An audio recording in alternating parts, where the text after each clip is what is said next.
নমস্কার সবাইকে, আশা করি আপনারা খুব ভালো আছেন।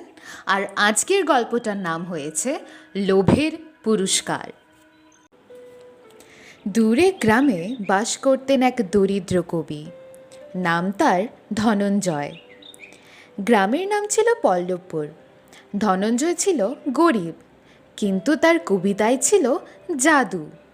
প্রকৃতি, প্রেম, দুঃখ আর স্বপ্ন সব কিছুকে সে শব্দে বেঁধে ফেলতে পারত, যেন মন্ত্রমুগ্ধ করার ক্ষমতা নিয়ে। গ্রামের লোকেরা তার কবিতা শুনে বিমুগ্ধ হতো, কিন্তু গরিবই তার পিছু ছাড়েনি।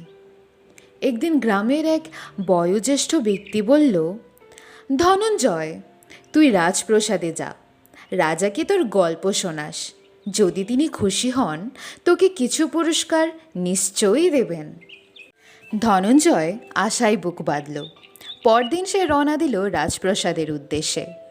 অনেক পথ পেরিয়ে সে যখন রাজপ্রসাদে পৌঁছালো, তখন প্রথম প্রহরী তাকে থামিয়ে বলল, তুমি রাজাকে দেখতে চাও?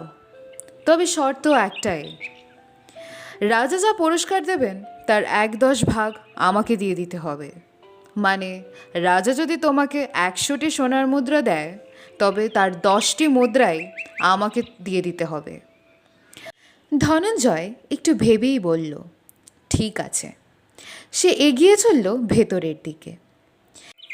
কিছু দূর যেতেই আরেক প্রহরী এসে দাঁড়ালো সামনে। সে বলল, তুমি রাজদরবারে যেতে পারো, তবে রাজা যা দেবেন তার 2/5 আমাকে দিয়ে দিতে হবে। মানে, রাজা যদি তোমাকে 100টি সোনার মুদ্রা দেয়, তবে 40টা আমাকেই দিয়ে দিতে হবে। তুমি যদি রাজি হও, তাহলেই তুমি ভেতরে যেতে পারবে। ধনঞ্জয় কিছু না বলেই সম্মতি জানালো। আরও সামনের দিকে এগোতেই শেষ প্রহরী এসে পথ আটকালো। শেষ প্রহরী বলল, রাজামশাইকে দেখা এত সহজ নয়। তুমি যেতে পারো, তবে শর্ত একটাই, রাজা যা পুরস্কার দেবেন তার অর্ধেক আমাকে দিয়ে দিতে হবে। যদি তুমি রাজি হও, তাহলেই ভেতরে যেতে পারবে। ধনঞ্জয় এইবারও মাথা নেড়ে এগিয়ে গেল। অবশেষে সে পৌঁছালো রাজসভায়। রাজা ধনঞ্জয়ের কবিতা শুনে সত্যিই মুগ্ধ হয়ে গেলেন। রাজামশাই বললেন, তোমার শব্দে সত্যিই জাদু আছে। বলো, কী চাও পুরস্কার হিসেবে? ধনঞ্জয় মাথা নিচু করে বললেন, মহারাজ, আপনি যদি খুশি হন, তবে আমাকে 100টি চড় দিন। রাজা হতভাগ।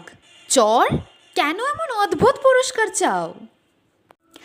ধনঞ্জয় তখন হাসতে হাসতে বলল, মহারাজ, আমি প্রাসাদে ঢোকার পথে 3 জন প্রহরীকে প্রতিশ্রুতি দিয়েছি যে আপনার পুরস্কারের এক এক অংশ তাদের দেব। আমি জানতাম এরা লোভে অন্ধ হয়ে আছে, তাই আপনার কাছ থেকে এমন পুরস্কার চাইছি যার ভাগ দিয়ে আমি ওদের লোভের আসল স্বাদ দিতে পারবো। রাজা হেসে উঠল। তিনি বললেন, চমৎকার কবি, প্রহরীদের শাস্তি হবে, আর তোমার জন্যে থাকবে প্রকৃত পুরস্কার, 100টি সোনার মুদ্রা আর রাজকবির পদ। ধনঞ্জয়ের চোখে জল এসে গেল। পল্লবপুরের দরিদ্র কবি হয়ে উঠল রাজ্যের গর্ব। তো বন্ধুরা, এতটুকু ছিল গল্পটা। আর এই গল্প থেকে আমরা এটাই শিখতে পেলাম যে লোভীরা সবসময় হারে, আর সৎ বুদ্ধিমানেরা জয় পায়। যদি গল্পটা ভালো লেগে থাকে, তাহলে লাইক, শেয়ার আর সাবস্ক্রাইব করতে ভুলবেন না।